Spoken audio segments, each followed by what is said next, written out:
अस्सलाम वालेकुम दोस्तों, जॉली हज़ीम हाजिर है फिर एक नई वीडियो के साथ। दोस्तों आज मैं होम किचन टिप में आपके लिए बहुत ही मज़ेदार और एक आसान सी टिप लेकर आया हूँ। अक्सर ये होता है जी, बच्चों को स्पेशली बहुत पसंद होते हैं। हम फ्रेंच फ्राइज़ बनाते हैं, आलू के चिप्स, कतले कह लें, कटलेट्स कह लें, तो वो सौगी बन जाते हैं, ठीक है, सॉफ्ट से बन जाते हैं, नरम हो जाते हैं और ज़रा भी मज़ा नहीं आता, क्रिस्पी नहीं होते। तो इसके लिए बहुत ही आसान सी मैं टिप्स लेकर आप लोगों के लिए।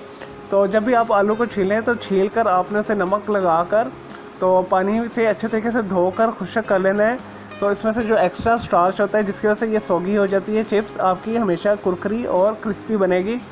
और दूसरा तरीका इसका ये है कि आप आलूओं को छीलें और छील के आप उसके फिंगर चिप्स या जो भी आपने उसका पैटर्न बनाना है, डिज़ाइन बनाना है आलू की चिप्स का, तो उसे वो काट के आपने उसके ऊपर, अगर आप 3 से 4 आलूओं के साथ बना रहे हैं तो आपने भरकर 1 जो है टेबलस्पून आपने कॉर्नफ्लोर या कॉर्नस्टार्च उसमें इस्तेमाल कर लेना है।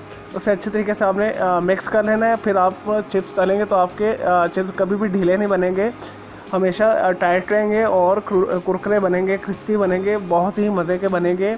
और दोस्तों तीसरा तरीका भी थोड़ा ईजी है, वो मैं आपको बता देता हूँ। वो उसमें आपको कुछ भी नहीं करना पड़ेगा, ये नमक लगाना पड़ेगा, ना ही इसमें कॉर्नफ्लोर इस्तेमाल करना पड़ेगा। इसके लिए ये है कि आप फिंगर चिप्स को एक दरमियानी साइज़ में आप काट लें।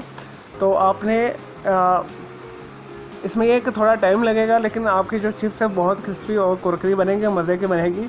इसे कहते हैं डबल फ्राई मेथड कहते हैं। आपने जो आलूओं को ठंडे ऑयल में डालकर हल्की आंच के ऊपर चूल्हे पर रख देना है। 15-20 मिनट तक आपने उसे आपने फ्राई करना है, ठीक है। 20-25 मिनट यानी 15 से 20 मिनट के बाद आपने उसे निकालना है, ठीक है। उसे फैलाकर फिर आपने उसे तेज़ आंच के ऊपर आपने फ्राई करना है 5 से 10 मिनट के लिए। आपके जो एक्स्ट्रा मॉइस्चर होगा वो सारा रिड्यूस हो जाएगा चिप्स में से, आपकी चिप्स कुरकुरी बनेंगे, बहुत मज़े के बनेगी।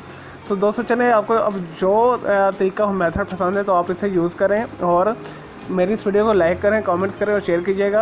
और इसे ज़रूर करके देखिएगा, आपको तीनों मेथड बहुत यूज़फुल लगेंगे और मज़े के लगेंगे और आपकी चिप्स कभी भी ढीली नहीं बनेगी, ख़राब नहीं होगी। और दोस्तों मेरा दूसरा चैनल ग्राफिक्स एंड आर्ट्स का कलर क्लाउड के नाम से, उसे भी आप सब्सक्राइब कर लें। मेरे दोनों चैनल के बेल आइकन को ज़रूर क्लिक कीजिएगा ताकि आपको लेटेस्ट अपडेट्स और नोटिफिकेशन मिलते रहें। ओके जी, अल्लाह हाफिज़, टेक केयर।